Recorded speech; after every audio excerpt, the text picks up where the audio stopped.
तो hope I am audible clearly, right? Yes, sir. Yeah, great.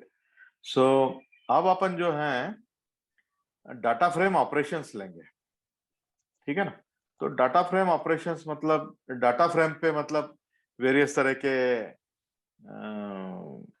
कुछ functions लगा के हम लोग पता करेंगे कि जो है डिफरेंट डिफरेंट तरह के ऑपरेशंस, जैसे मैक्सिमम यूनिक निकालना है या फिर सम निकालना है या किसी फ्रेम किसी कॉलम का जो है हर एक एलिमेंट का लेंथ निकालना है। तो या मतलब ये कैसे डाटा फ्रेम पे डिफरेंट डिफरेंट जो है यूजफुल ऑपरेशंस किस तरह से करेंगे। तो देखिए हमने क्या किया है, ये कुछ नहीं किया है, पांडास को इंपोर्ट किया और नंपाई को एनपी इंपोर्ट किया। Data frame PD dot data frame जो है मैंने एक डिक्शनरी बनाई है सिंपल, देखिए आप। तो कॉलम 1 की जो वैल्यू है, कॉलम 1 जो है एक यहाँ पे की है जिसमें एक लिस्ट दे रहे हैं हम 4 एलिमेंट की 10 से 40 तक। कॉलम 2 एक की है जिसमें हम जो है 4 एलिमेंट की फिर से लिस्ट दे रहे हैं, तो उसमें थोड़े बड़े नंबर हैं। और कॉलम 3 फिर से एक की है हमारे पास जिसमें हम एक लिस्ट दे रहे हैं वैल्यू। इसमें ध्यान दीजिए, इसमें जो वैल्यू जो है वो यूनिक नहीं है, वैल्यू जो है वो एक लिस्ट है, ठीक है ना। तो इसी तरह से हम उसको डाटा फ्रेम में कन्वर्ट करते हैं, राइट। तो ये लिस्ट कॉलम में, तो ये इसमें हम स्ट्रिंग की लिस्ट दे रहे हैं। तो स्ट्रिंग क्या है, सिंपल ABCD, DEFG, कुछ तो भी आर्बिट्री स्ट्रिंग दे रखी है हमने 4। तो मैं इसको रन करता हूँ, इंपोर्ट को रन करता हूँ, फिर ये कंट्रोल एंटर डाटा फ्रेम, और इसको मैं आपको प्रिंट करके बताता हूँ। ये देखिए पांडास डॉट डाटा फ्रेम में हमने इसमें क्या किया था, हमने पांडास डॉट डाटा फ्रेम में डिक्शनरी दी थी डायरेक्टली। तो ये डिक्शनरी डाटा फ्रेम में कन्वर्ट हो गई। तो डिक्शनरी में डाटा फ्रेम में कन्वर्ट हो गई तो क्या है, कॉलम 1 कॉलम 2 कॉलम 3 इसके जो है कॉलम्स है, और 0 1 2 3 इसके डिफॉल्ट रो नंबर है। तो रो नंबर उसमें बाय डिफॉल्ट दिए हैं 1 0 1 2 3, ठीक है ना। अगर आपको, चलो पहला ऑपरेशन देखते हैं कि भाई अगर अगर आपका ये जो डाटा फ्रेम है इसके अंदर माना 2000 रोज हैं, जैसे 1 2 3 दिख रही है यहाँ तो, पर एक्सेल शीट के अंदर, एक्सेल शीट से आपने उठाया है और उसमें 2000 रोज हैं, 2000 रोज हैं, और आपको इसको जुपिटर नोटबुक पे प्रिंट करना है, तो आप प्रिंट नहीं कर पाओगे इतना बड़ा। और आपको फिर भी डाटा का फील चाहिए कि डाटा किस तरह का है, मेरे पास किस तरह का डाटा है। तो मैं पहली 5 रो, पहली 10 रो इस तरह से प्रिंट करके डाटा का फील लूंगा, ठीक है ना। मेरे को डाटा को मतलब मुझे देखना है कि डाटा मेरे पास किस तरह का है, तो मैं पहली कुछ रो प्रिंट करना चाहता हूँ। तो अभी देखिए ये जो है 0 से 3 तक 4 रोज है हमारे पास, तो मैं पहली 2 किस तरह से प्रिंट कर रहा हूं, देखिए हेड df डॉट हेड और ब्रैकेट में दे दिया 2 दे दिया, मतलब तो 2 दे दिया मतलब ये पहली 2 रो प्रिंट करेगा। आप कंपेयर करिए, रो नंबर 1 कंपेयर करिए 20 5550 DEFG, ऐसे ही आप 0 रो कंपेयर करिए तो पहली 2 इससे प्रिंट कर दी, ठीक है। अगर आप कुछ भी नहीं देंगे तो ये पहली 5 रो प्रिंट करता है, पर चूंकि इसमें 5 रो नहीं है इसलिए 4 रो प्रिंट कर दी इसने। अगर आप कुछ भी नहीं करेंगे तो बाय डिफॉल्ट पहली 5 रो प्रिंट करेगा। अगर आप पहली 3 रो देंगे तो ये पहली 3 रो प्रिंट करेगा। तो जो भी नंबर आप देंगे उसको जो है वो प्रिंट करेगा। तो ये पहला ऑपरेशन हो गया, डाटा फ्रेम के ऊपर पहला ऑपरेशन है। मुझे देखना है मेरा डाटा किस तरह का है, ठीक है। अब जो है अब आप जो है कॉलम 2 को देखिए, कॉलम 2 को थोड़ा ध्यान से देखिए, कॉलम 2 को पूरा ध्यान से देखिए। मैं फिर से ये पूरा डाटा फ्रेम जो है अच्छे फॉर्मेट में आपके लिए प्रिंट कर देता हूँ। ये देखिए, तो कॉलम 2 को देखिए सिर्फ, बाकी को किसी को मत देखिए। तो ये 4 तो ये 2 बार एंटर्ड है, ठीक है। अब ऐसा अगर आपके पास हजारों रो वाला, अगर आपके पास कुछ हजार रो वाला अगर आपके पास डाटा फ्रेम है, और आपको पता करना है कि इसमें यूनिक एंट्रीज कौन कौन सी है, यूनिक कौन कौन सा है, तो इसमें यूनिक कौन कौन सा है 4440 5550 660, ये यूनिक एंट्रीज है। और चौथा जो है 4440 ये रिपीट है। तो आपको यूनिक एंट्रीज निकालना है तो आप सिर्फ डॉट यूनिक लिख दीजिए, आपको यूनिक एंट्री मिल जाती है। ये यूनिक एंट्रीज मिल गई आपको, ठीक है, ये यूनिक एंट्रीज मिल गई। और आपको निकालना है कि नंबर ऑफ यूनिक एंट्रीज कितनी है। तो या कॉलम 2 डॉट एन यूनिक मतलब नंबर ऑफ यूनिक एंट्रीज। तो नंबर ऑफ यूनिक एंट्रीज कितनी है, तो नंबर ऑफ यूनिक एंट्रीज 3 है। टोटल एंट्री 4 है जिसमें एक रिपीट है, इसलिए टोटल एंट्रीज 3 है। अब आप देखिए कि अगर आपको पता करना है कि अलग अलग तरह की जो वैल्यूज हैं इसमें, तो वो कितनी बार रिपीट हो रही है, ये देखिए आपको पता चलेगा। तो इसलिए आपको बता रहा है कि 4440 जो है वो 2 बार रिपीट हो रहा है, 5550 एक बार रिपीट हो रहा है, 6660 एक बार रिपीट हो रहा है। तो आप डाटा फ्रेम में देखिए बराबर है, 4440 2 बार है, 5550 एक बार है, 6660 एक बार है। ठीक है ना। तो इस तरह से आप वैल्यू काउंट से पता कर सकते हैं। तो इस तरह की ऑपरेशंस जो है हमारे पास जब हजारों लाखों रो होती है डाटा फ्रेम के अंदर, और हम जब एनालिसिस करते हैं, स्टैटिस्टिकल एनालिसिस करते हैं या डाटा साइंस का कोई प्रोजेक्ट करते हैं, तो इस तरह का फंक्शन हम बहुत बार यूज करते हैं। ये डॉट हेड तो आप मतलब हर मतलब 10-15 लाइन बाद डॉट हेड यूज करोगे। जब भी डाटा फ्रेम में कोई चेंज करोगे तो आप प्रिंट करके देखोगे शुरू की 2 रो की भाई बराबर कुछ हुआ है कि नहीं, या मेरे इसमें कुछ मतलब पहली 10 रो ठीक दिख रही है कि नहीं। आपको यूनिक करना है तो आप ऐसे यूनिक पता करोगे, आपको नंबर ऑफ यूनिक पता करना है। और ये वैल्यू काउंट तो आप बहुत ही ऑफन यूज करोगे, डॉट वैल्यू काउंट। तो देखिए इसका फॉर्मेट क्या है, डाटा फ्रेम, फिर ब्रैकेट के अंदर कॉलम का नाम, column 2 is nothing but A column, column का नाम dot value counts. Value count का मतलब सिंपल है, वैल्यू कितनी बार रिपीट हो रही है। तो इस तरह से आपको वैल्यू काउंट मिल जाएगा। ठीक है ना। अगर आपको अब अगर अगर आप मैं आपको ये पहले बता चुका हूं कि अगर डाटा फ्रेम में आपको मल्टीपल क्राइटेरिया देके अगर कुछ सिलेक्शन करना है तो आप किस तरह से कर सकते हैं। देखिए data frame, new data frame में, डाटा फ्रेम सबसे पहले राइट हैंड साइड सबसे पहले देखिए, डाटा फ्रेम ब्रैकेट के अंदर, फिर ये कंडीशन दे रहे हैं हम, ये कंडीशन दे रहे हैं ये DF column 1 is greater than 0, मतलब ये एक कंडीशन दे रहे हैं कि column 1 should be greater than 20 and column 2 should be greater than 4440। देखिए क्या आता है, न्यू डीएफ को प्रिंट करिए तो एक कॉलम आएगा। तो मतलब ये इसका मतलब जो ये कौन सी रो है, इसका ये मतलब है कि ये पूरा जो आपका ये जो डाटा फ्रेम था, इसमें इसमें इसमें कॉलम कॉलम 1 के अंदर ये दोनों कंडीशन जो है सेटिस्फाई करने वाली एक ही रो है, एक ही रो जो है दोनों कंडीशन सेटिस्फाई कर रही है। तो देखिए हमने यहाँ पे एंड ऑपरेशन लगाया, तो ये जो है ओवरऑल ब्रैकेट जो है, ओवरऑल ब्रैकेट जो है जो आप ब्रैकेट के अंदर जो लिखा हुआ देख रहे हैं तो ट्रू रिटर्न कर रहा है। तो मतलब ये जो दोनों कंडीशन है एक ही रो में सेटिस्फाई हो रही है, इसलिए एक रो रिटर्न कर। तो इस तरह के सिलेक्शन हम जो है बहुत हमारे एनालिसिस में फ्रिक्वेंटली करते हैं, ये अपन पहले भी देख चुके हैं। ठीक है। अब आप क्या अब आप देखिए आपको क्या करना है, मैं आपको सिंपल जो है डाटा फ्रेम जो है प्रिंट करके बताता हूं। सर ये थोड़ा सा टफ लग रहा है। क्या टफ लग रहा है थोड़ा बताओ। सा सर थोड़ा सा एक बार वापस रिवाइज करिए ना सर, थोड़ा ये बहुत ज्यादा मतलब मतलब पढ़ा नहीं मतलब ऐसा कभी। हाँ पढ़ा तो आपने है नहीं क्योंकि मैकेनिकल में नहीं है ना, तो आपको हाँ क्या सर, टफ लग रहा है ये बताइए। चलो मैं शुरू से जैसे रिपीट कि करता हूँ। डाटा फ्रेम तो मालूम कैसे बनाना है, अरे हम लोग डिक्शनरी से डाटा फ्रेम बना रहे हैं, राइट। हम्म डिक्शनरी से डाटा फ्रेम बना रहे हैं, राइट। इसमें कोई हम्म इश्यू नहीं है, बन गया। डाटा फ्रेम को प्रिंट किया हमने।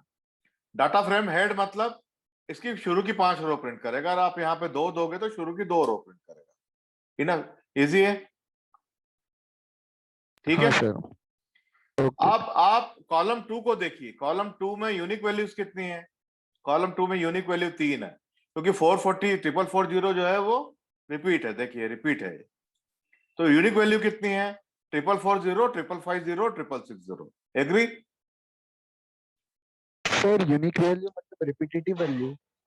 यूनिक वैल्यू, अभी अपन यूनिक वैल्यू देख रहे हैं, अभी अपन ये फंक्शन देख रहे हैं, यूनिक फंक्शन देख रहे हैं।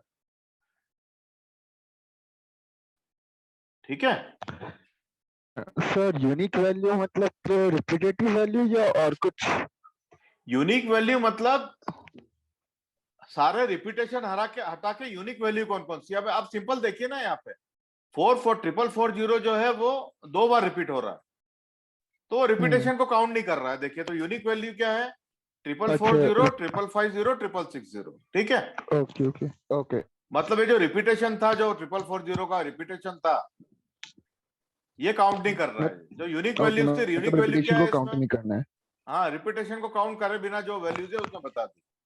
और Okay. ये अगला आपको अब आपको पता करना है number of unique value, number of unique value कितनी है। तो नंबर ऑफ यूनिक वैल्यू आप खुद ही काउंट कर सकते हैं, 3 है। तो इसने आपको नंबर ऑफ यूनिक वैल्यू 3 दे दी, ठीक है ना। अब आप जो है आप ये पता करना चाहते हैं कि कौन सी वैल्यू कितनी बार रिपीट हो रही है, ठीक है। दूसरी चीज चाहते हैं कौन सी वैल्यू कितनी बार रिपीट हो रही है। तो dot value count, dot value count मतलब ये आपको बता दिया 4440, ये 4440 2 बार रिपीट हो रहा है, 5550 एक बार है, 6660 एक बार है। ये समझ में आया आपके? हम्म। आया ना? हाँ सर। अभी आप देखिए, अब ये अपन पहले भी डिस्कस कर चुके हैं कि मल्टीपल कंडीशंस पे अगर डाटा फ्रेम से तुमको कुछ सिलेक्शन करना है, तो अब आप देखिए इसमें 2 कंडीशन दे रहे हैं, कॉलम 1 इज ग्रेटर देन 20। तो कॉलम 1 अगर ग्रेटर देन 20 आप लेते हैं तो 2 कॉलम आते हैं। कॉलम 1 ग्रेटर देन 20 मतलब कॉलम ये 2 रोज आएंगी। कॉलम 1 ग्रेटर देन 20 मतलब ये 2 रो आ गए, ठीक है। और दूसरी कंडीशन क्या है, जो है and column 2 equal to 4440, column 2 is equal to 4440। तो कॉलम 2 इज इक्वल टू 4440 मतलब ये एक रो बच जाएगी जो दोनों कंडीशन सेटिस्फाई करती है। ये रो ऐसी है लास्ट वाली जिसमें कॉलम 1 जो है वो 20 से ज्यादा है और कॉलम 2 जो है वो 4440 है, 4440 है, राइट। तो वो आपको सिलेक्ट करके दे देगा, आपको जो भी आप कंडीशन दोगे आपको सिलेक्ट करके मिल गया। तो आया समझ में यहां तक? Yes sir. ठीक है। तो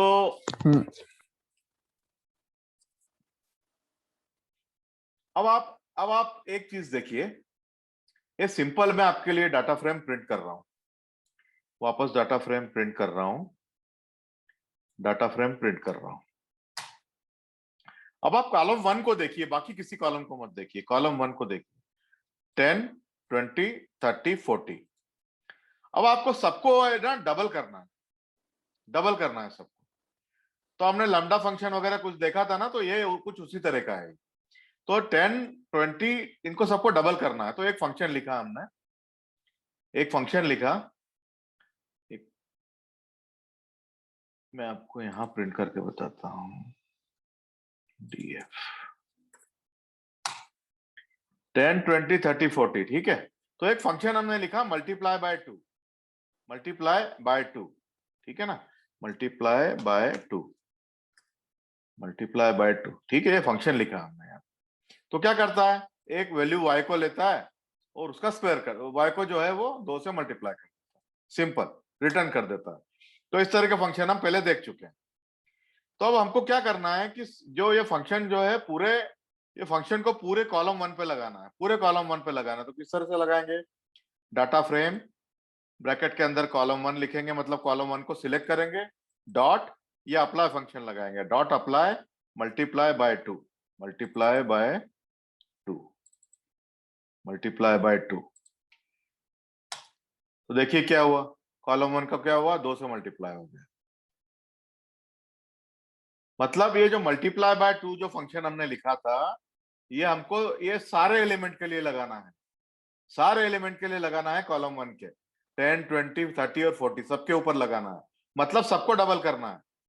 तो हम पहले तो डाटा फ्रेम से कॉलम सिलेक्ट करेंगे, DF column 1 dot apply multiply by 2, function का नाम लिख देंगे।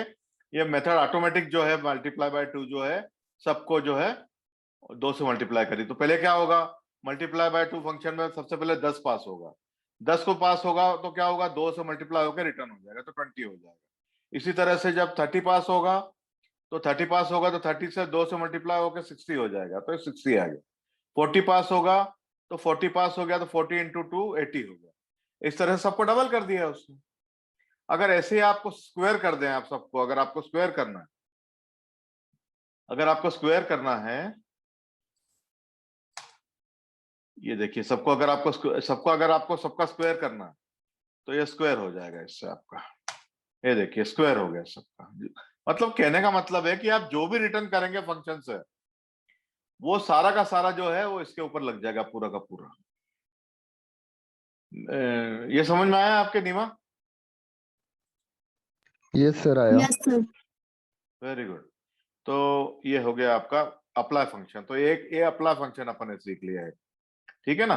अब देखिए ये लेंथ जो है, लेंथ फंक्शन हम सीखे हैं क्या करता है। जैसे मैं आपको बताता हूं कि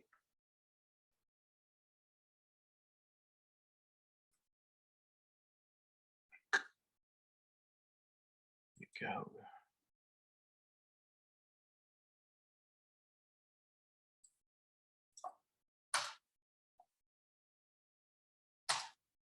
ठीक है ना। तो मैं आपको एक चीज बता रहा हूं अभी, देखिए सिंपल ए, एक मैं लिस्ट डिफाइन करता हूं, list LST list simple define करता हूं, इसमें 4 एलिमेंट डालता हूं, 1 2 3 4। अब मेरे को लिस्ट की लेंथ निकालनी है, तो कैसे निकालता हूं मैं अपन डिस्कस कर चुके हैं पहले। इसकी लेंथ निकालना है तो लेंथ मेरे को ये लेंथ फंक्शन लगाना पड़ेगा। ब्रैकेट में लिस्ट। हाँ, ब्रैकेट में लिस्ट डाल दो तो क्या आ जाएगा, उसकी लेंथ, लेंथ कितनी है 4 है, तो इसकी 4 लेंथ आ गई 4। अच्छा, एलएसटी हमने एग्जीक्यूट नहीं किया, तो इसको एग्जीक्यूट किया जाए। ये देखिए, तो इसकी लेंथ आ गई 4। तो इसी तरह से अगर आपको कॉलम वन में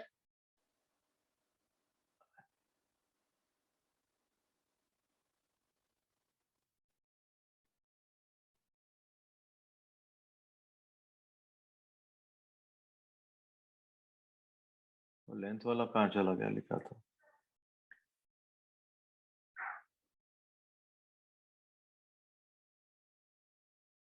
ठीक है, अपन करके देखते हैं, ठीक है ना। तो इसके नीचे जो है 2 रो बनाता हूं मैं और लिखता हूं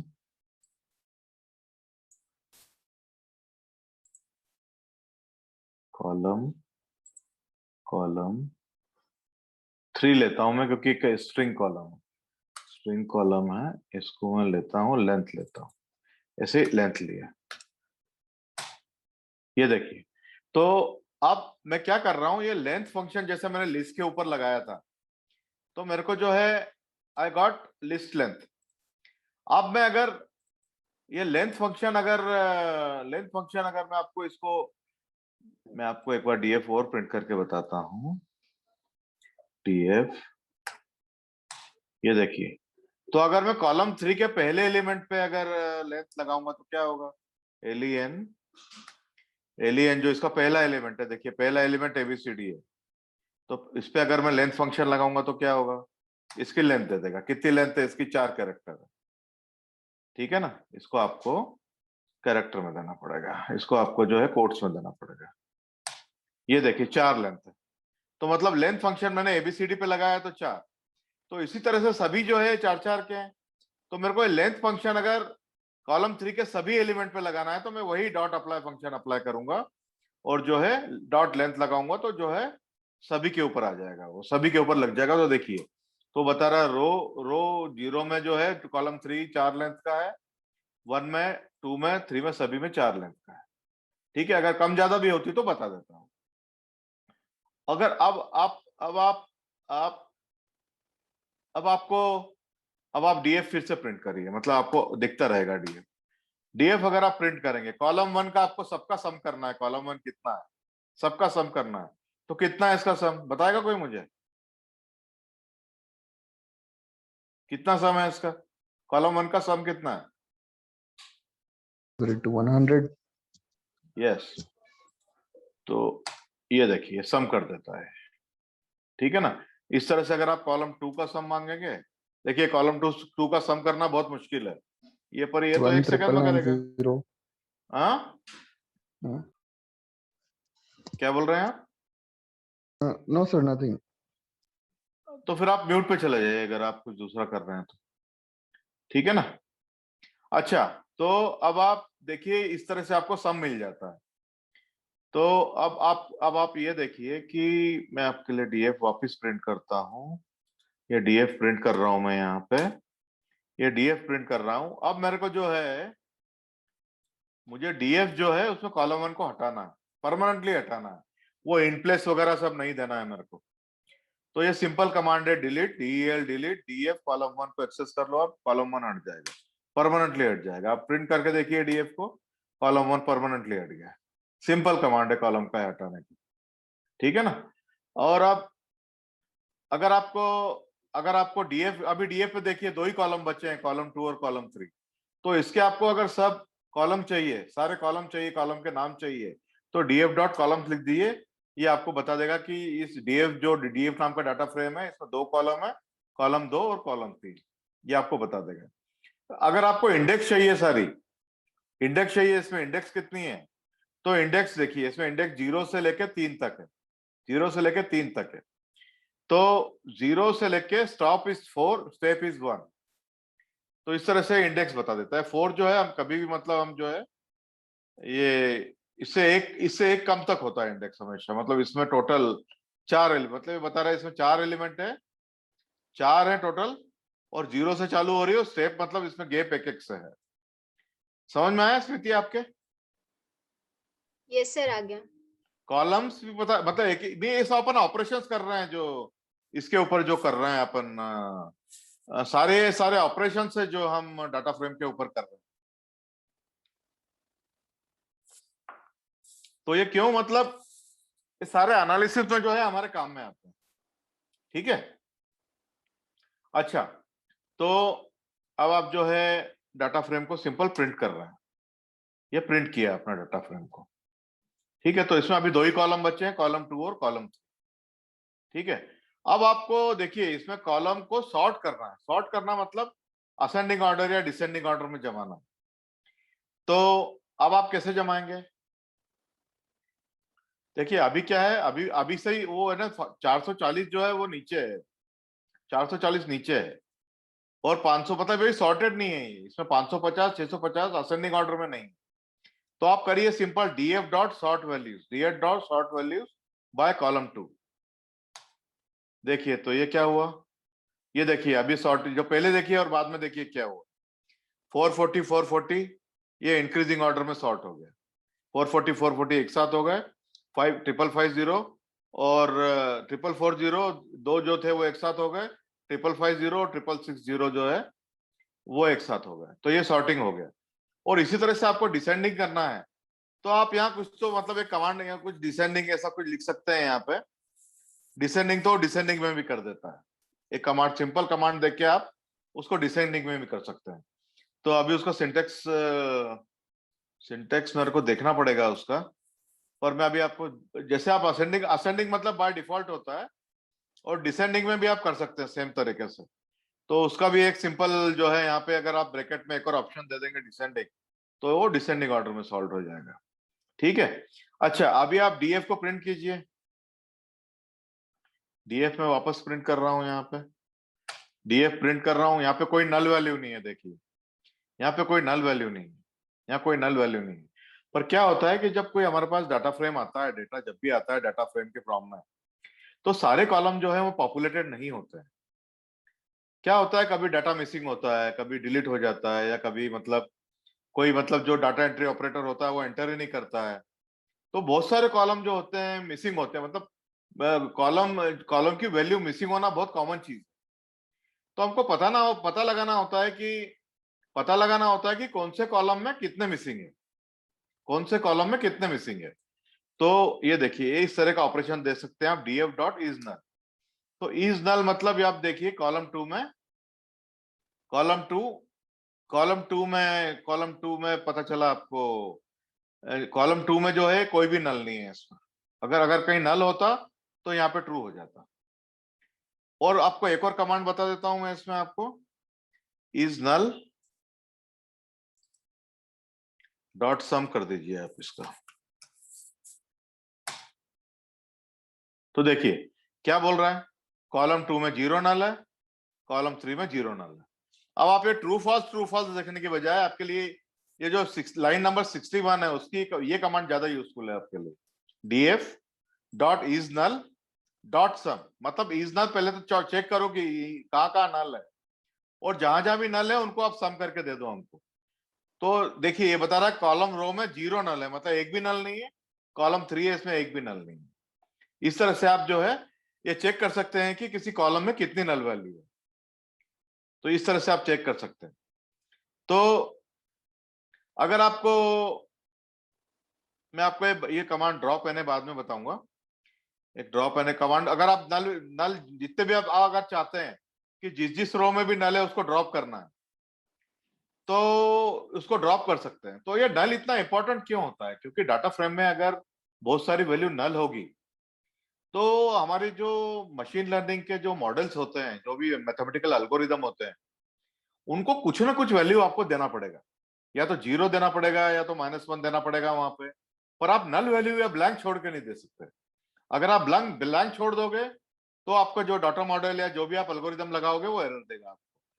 तो मैक्सिमम जो आपके डाटा साइंस के एल्गोरिदम होते हैं, तो आपने डाटा फ्रेम में कोई भी वैल्यू नल छोड़ दी तो एग्जीक्यूट नहीं होंगे, वो नल एरर देके बाहर निकल जाएंगे। तो आपको कोई ना कोई मतलब वैल्यू डालनी पड़ेगी। या तो आप नल को जो है वो एवरेज से फिलअप करो, चाहे तो आप वो नल को जो है वो -1 से फिलअप करो, चाहे तो आप वो नल को 0 वैल्यू से फिलअप करो। या एक तरीका और है कि जैसे लाइन नंबर 16 दिख रही है आपको, line number 16, df dot na, df dot drop na, मतलब इससे आप जो है आप जितने भी नल स्पेसेस है, नल रोज है, उसको ड्रॉप कर सकते हैं। तो ये कमांड अपन बाद में एग्जीक्यूट करेंगे, ठीक है। तो ये अभी आप एक और अपन डाटा फ्रेम यहाँ पे नया जो है डाटा फ्रेम डिफाइन कर रहे हैं। एक नया डाटा फ्रेम डिफाइन कर रहे हैं यहाँ पे, देखिए। इस डाटा फ्रेम का नाम है df fill_na_demo। fill_na का डेमो है ये। pd dot data frame. किसी को तो म्यूट पे जाना पड़ेगा भाई। शुभम नायर।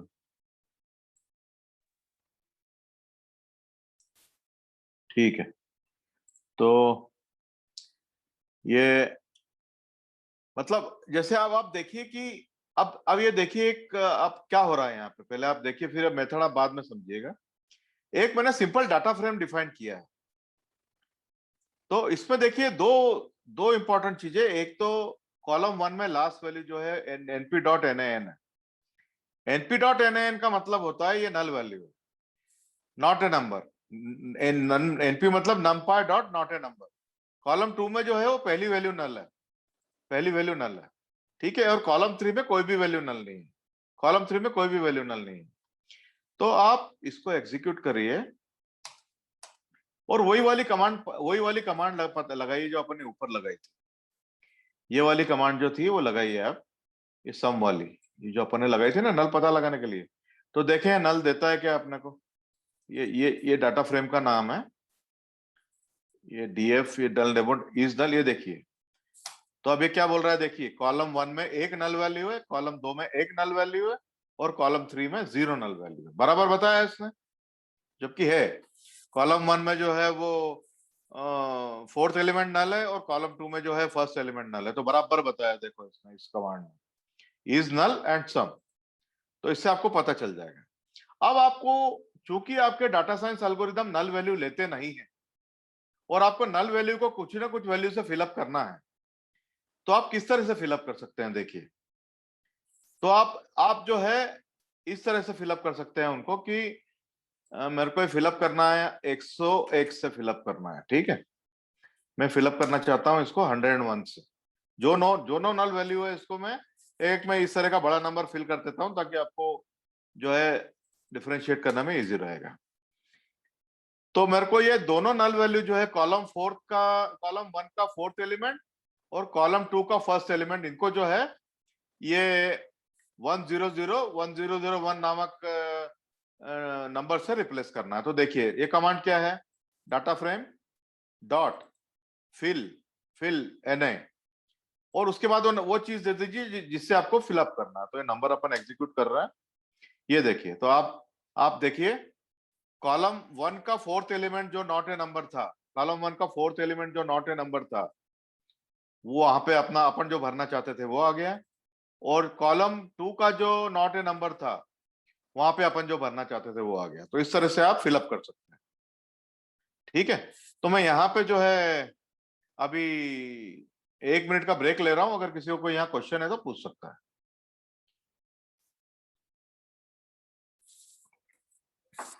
नीमा, यस सर। आया समझ में? आया सर, बिल्कुल। और स्मृति और आपको, शुभम, आपको आया समझ में? यस सर, आया। Yes sir. और कौन कौन है आज? जागृति, आप चुपचाप बैठे हैं, आपको आ रहा है कि नहीं समझ में? यस सर आ गया। मिहिर, यस सर आ गया। नव्या, आ गया आपको भी? यस सर आ गया। चलो, मैं आपके हाँ बोल रहे हैं तो मैं मान लेता हूँ कि सही में आया होगा आपको। ठीक है ना? सर ये जितने भी है, इजनल है, फिलना है, ड्रॉपना है, सर जितने भी जो सर ये एलिमेंट्स है या डिक्शनरी है या वर्ड्स हैं, कीवर्ड्स हैं, सर ये सब की एक लिस्ट बनी हुई है क्या सर कहीं पर? हाँ हाँ, आपको पाइथन की किताब में मिल जाएगी यार, स्टैंडर्ड किताब में मिल जाएगी पाइथन की। मैं मतलब पाइथन कि की एक अपन स्टैंडर्ड को, किताब शेयर कर दूंगा आप लोगों के साथ। मतलब अपन को जिस मतलब जब जो चीज अपन को चाहिए हो, अपन पता हाँ कर पाए कि अपन ये एलिमेंट उठा लेंगे सर, ये एलिमेंट से अपन को भी पता होना चाहिए ये एलिमेंट ये वर्क करता है, ये वर्क करके हमें देगा। यार देखो, मैं तुमको एक बात बताता हूँ। हाँ। तुम पाइथन सीखने का सिंपल तरीका ये है कि मैं जो सिखा रहा हूँ तुम सीखो। होजे पोर्टिल्ला में जो सिखाया गया है सीखो। ठीक है? इसके बाद किताब देखने की तुमको कोई जरूरत नहीं। इसके बाद तुमको ओके। जो भी काम पड़े उसको वो जो है गूगल में क्वेरी करो, लिखो पाइथन, जो क्वेश्चन है वो लिखो और उसको लिख दो स्टैक ओवरफ्लो। तो आपको 90% केसेस में वही के वही आंसर मिल जाएगा। हम कभी भी किताब ओके सर। रेफर नहीं करते हैं। फिर भी अगर आप लोगों को किताब चाहिए तो मैं किताब आपको दे दूंगा। एक किताब है मेरे पास, सॉफ्ट कॉपी है, जो मैं शेयर कर दूंगा आपके साथ। ठीक है? Okay sir. पाइथन कोई भी किताब से नहीं पढ़ता। ये पाइथन के जो है इस तरह से बेसिक सीख लेते हैं लोग। बेसिक ये सब फी लेने वगैरह ये सब आना चाहिए आपको। तो ये बेसिक सीखने के बाद जो भी एडवांस टास्क आपको करना है वो आप गूगल में क्वेरी करके स्टैक ओवरफ्लो में देख लीजिए। Okay sir. और वहां पे आपको कोड भी मिल जाएगा, सिंटेक्स भी मिल जाएगा। और जब आप धीरे धीरे कर करके आगे बढ़ेंगे ना, तब आपको जो है पाइथन की जो है ज्यादा आपको जानकारी होती जाएगी, प्रैक्टिस भी होती जाएगी। तो जैसे आप अभी, मैं कुछ आपको वेबसाइट बताऊंगा बाद में, जैसे केगल है, KGGL, kegel.com। देखिए मैं यहाँ लिख रहा हूँ केगल, यहाँ लिख रहा हूँ, देखिए KAGGL दिख रहा है यहाँ पे नीचे लिखा हुआ kegel.com। हाँ, तो ये एक वेबसाइट है जहाँ पे आपको पाइथन के प्रोजेक्ट मिलते हैं, पाइथन के डेटा सेट भी मिलते हैं, पाइथन के प्रोजेक्ट भी मिलते हैं। और यहाँ पे पाइथन की नहीं, इसे डाटा साइंस की, मतलब डाटा साइंस और एनालिटिक्स की यहाँ पे कॉम्पिटिशन्स होती है। तो ये लोग क्या करते हैं कि यहाँ पे आपको डाटा सेट दे देंगे, जैसे डाटा फ्रेम है ना, ये अपन डाटा फ्रेम बताया आपको, या तो एक्सेल शीट में दे देंगे आपको। तो वो आपको डेटा दे देंगे और आपको बोलेंगे कि हमको इस तरह का एनालिसिस करके चाहिए, तो आप करके दीजिए उनको। फिर पूरी दुनिया भर के लोग जो है उसको अटेम्प्ट करते हैं। और फिर पहले 4-5 लोगों 10 लोगों को जो है वो कुछ अवार्ड्स देते हैं, होते हैं कुछ अवार्ड, मॉनेटरी अवार्ड भी होते हैं। और फिर वो पहले 40-50 लोगों को डिक्लेयर करते हैं कि ये विनर्स हैं। तो इस तरह के कागल.com पे जो है विनर होना भी बहुत इसमें माना जाता है, मतलब बहुत प्रेस्टीज की बात होती है। अगर आप कागल में 40 शुरू के 50-60 में हैं या शुरू के 200 में भी हैं, तो मतलब फिर आपको इंटरव्यू में ज्यादा कुछ बोलने की जरूरत नहीं पड़ेगी। आदमी समझ जाएगा कि हाँ यार, ये आदमी पहले ही पंटर है पाइथन में और डाटा साइंस में। तो ये kegel.com जो है, ये आपकी जिसको बोलते हैं ना गीता, कुरान, बाइबल, सब कुछ है ये। यहाँ पे आपको प्रोजेक्ट भी मिलेंगे, यहाँ पे आपको डाटा सेट भी मिलेंगे, यहाँ पे आपको कंपटीशन में भाग लेने को भी मिलेगा। तो ये सब अपन करेंगे। अभी अपन बेसिक पाइथन तो कंप्लीट कर लें, उसके बाद ये सब भी करेंगे। ठीक है? तो निमा जी आगे बढ़े। यस सर बिल्कुल। हाँ बस, तो अभी ये आखिरी है अपना। अपन अभी क्या कर रहे हैं कि एक डाटा सेट मैंने फिर से डिफाइन किया, डाटा डिफाइन किया। डाटा ए कॉलम है, column A, column B, column C, column D, ये दिख रहे हैं 4 कॉलम। कॉलम ए में देखिए क्या है, फू 3 बार है और फार 3 बार है। 3 बार फू है और फार 3 बार है, दो ही तरह के एलिमेंट है। ठीक है ना? कॉलम बी में क्या है, नो वन 2 बार है, नो वन जो है 2 बार है, नो टू जो है नंबर 1 2 बार है, नंबर 2 2 बार है, नंबर 1 जो है वो 4 बार है और नंबर 2 जो है 2 बार। कॉलम सी में क्या है, देखिए कॉलम सी में है x1 y1 और यही रिपीट हो रहा है। x1 y1 के different combination, x1 y1, x1 y1 और x1 y1 रिपीट हो रहा है। और कॉलम डी में देखिए क्या है, कॉलम डी में 10, 10, 30, 20, 50, 40, 10 इस तरह के हमने जो है वो जो है नंबर डिफाइन कर रखे हैं। तो ये हमने आर्बिट्री जी मतलब एक कुछ तो भी आर्बिट्री हमने जो है एक हम लोगों ने आर्बिट्री एक डाटा जो है एक डिक्शनरी बनाई है यहाँ पे, ठीक है। अब इस डिक्शनरी को हमको डाटा फ्रेम में कन्वर्ट करना है, तो सिंपल कमांड है पांडा डॉट डाटा फ्रेम, डिक्शनरी का नाम दे दो, ये कन्वर्ट हो गई, ठीक है। इसको हम प्रिंट करते हैं तो देखिए ये प्रिंट सिंपल हो जाता है हमारा, नाइस फॉर्मेट में प्रिंट होता है। ये रो नंबर है 1 से 5, 0 से 5 तक रो 6 रोज हैं और ABCD 4 कॉलम। अब आप देखिए अगर एक्सेल शीट में अगर आपने पाइवट टेबल बनाए होंगे, एक्सेल शीट हम लोग सभी लोग यूज करते हैं, पर पाइवट टेबल कितने लोग यूज करते हैं मुझे थोड़ा शक है। तो आप लोगों में से किसी ने पाइवट टेबल यूज किया है एक्सेल शीट में?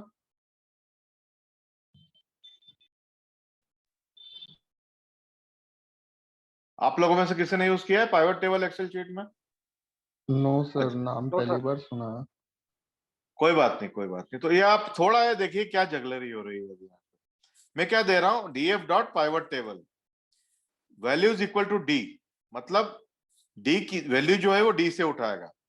Index is A and B, A और बी इंडेक्स होगी, दो डबल इंडेक्स है इसमें, एक कॉलम इंडेक्स नहीं है, 2 कॉलम इंडेक्स है इसमें, और कॉलम्स जो है वो सी है। अब देखिए क्या होता है इससे, तो ये मतलब कुछ इसने जो है इससे जो है मतलब इसको एक डिफरेंट फॉर्मेट में इसने जो है एक डिफरेंट फॉर्मेट में इसको जो है डिस्प्ले कर दिया।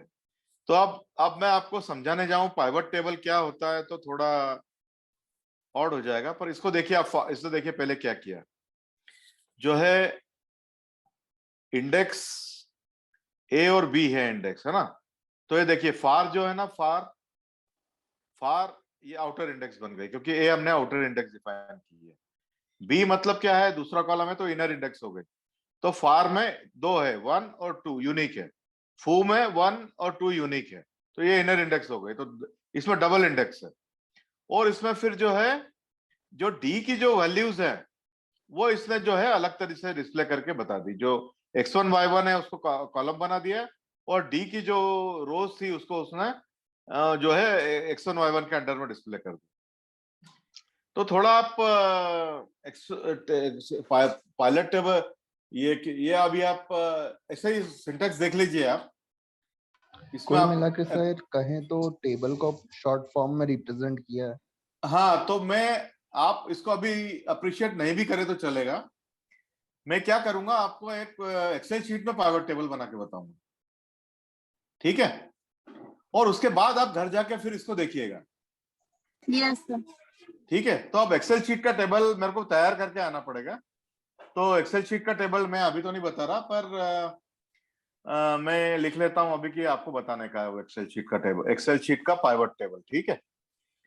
तो वो बताने के बाद आप पाइवट टेबल को अप्रिशिएट करेंगे, उसके बाद जब आप घर जाके इसको देखेंगे तो अप्रिशिएट करेंगे। तो अभी आप ये देख के छोड़ दीजिए कि अगर हमको पाइवट टेबल बनाना होता है तो this is a simple index, simple syntax ये होता है, ठीक है। और मैं आपको जब एक्सेल शीट का पाइवट टेबल समझाऊंगा तब आप इसको अप्रिशिएट करें। वेल शैलन, जस्ट सजेशन या इंडेक्स हाँ, में बोलो सर बोलो। हाँ, केवल एक पे इंडेक्स करके देख सकते हैं क्या, ए और बी के बदले में जस्ट डू इट ऑन ए? हाँ, ए पे भी कर सकते हैं।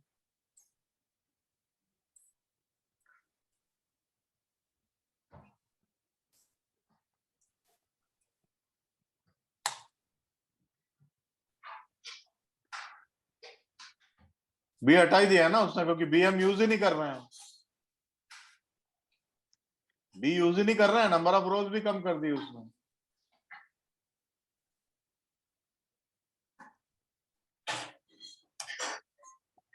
तो थोड़ा अपन एक्सेल शीट में ही प्ले करेंगे तो बेहतर होगा, क्या अनूप भाई? हाँ, दैट्स जस्ट राइट, क्योंकि ये हाँ, जो क्योंकि पिवट टेबल है ना, ये it's a sort of group by, हाँ, इट जो is a sort of information है ग्रुप उसको बाय ग्रुप ओनली। बाय कर सकता है, कर देता है। तो मेरा ख्याल है एक्सेल Yes. शीट में ज्यादा अच्छी तरह से डेमोन्स्ट्रेट होगा ये। हाँ ठीक है, तो अपन एक कर लेंगे इसके ऊपर थोड़ा सा, है ना। तो मेरा ख्याल है ये आज के लिए यही छुट्टी। गुड नाइट, और अगर किसी को क्वेश्चन है तो पूछिए, मैं रिकॉर्डिंग स्टॉप कर रहा हूँ।